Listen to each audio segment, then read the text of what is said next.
Good day, everyone. As future healthcare professionals, it's essential to grasp the fundamental concept of how the body is organized. Today, we will delve into the levels of organization in the body.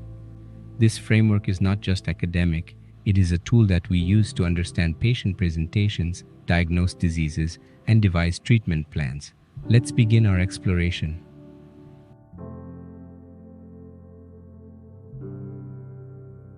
The chemical level. At the most basic level, the human body is composed of chemical substances. These include atoms like hydrogen, oxygen, carbon, and the molecules they form, such as water, proteins, carbohydrates, and lipids.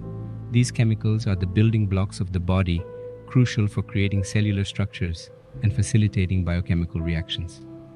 The cellular level cells are the smallest units of life and the fundamental building blocks of all organisms. Each cell is a marvel of biological engineering, encapsulated by a membrane and filled with organelles. These organelles perform various functions, from energy production in mitochondria to protein synthesis in the ribosomes. Understanding cellular function is vital to understanding how tissues and organs function and how diseases may alter these functions.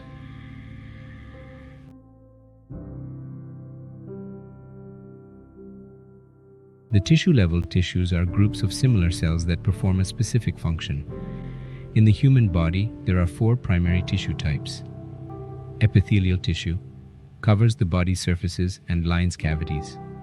Connective tissue supports and binds other tissues, everything from bone and blood to fat and tendons. Muscle tissue.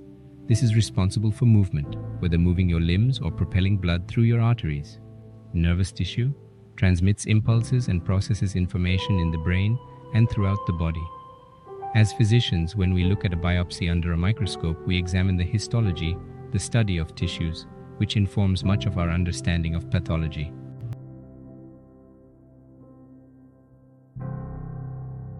The organ level. When different types of tissues join together, they form an organ. Each organ has a unique functional unit and structure, and most diseases we treat are considered at the organ level, whether it's the heart in heart disease or the lungs in pneumonia. We must appreciate the role each organ plays in the larger system and how organs work in concert to maintain health.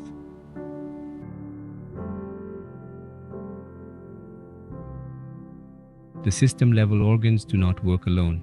They are part of a system. For example, the heart, blood, and blood vessels form the cardiovascular system, which distributes oxygen and nutrients throughout the body. There are several systems in the body, including the nervous, endocrine, respiratory, digestive, urinary, and reproductive systems. Each system is a community of organs that work together to perform complex functions. The organismal level. At the top of this hierarchy is the organism level, which is the sum of all structural levels working in unison to sustain the life of the individual. It is the human being as a whole, the focus of medical practice. Understanding the organism level means understanding how all the systems interact, respond to challenges, and maintain homeostasis. Clinical correlation. In clinical practice, these levels of organization give us a systematic way to approach a patient's condition. From considering molecular interactions when prescribing medications to understanding systemic symptoms that represent an illness affecting multiple organs, our treatment strategies are grounded in this hierarchy. Remember, each level of organization is not isolated. It is interconnected with all others.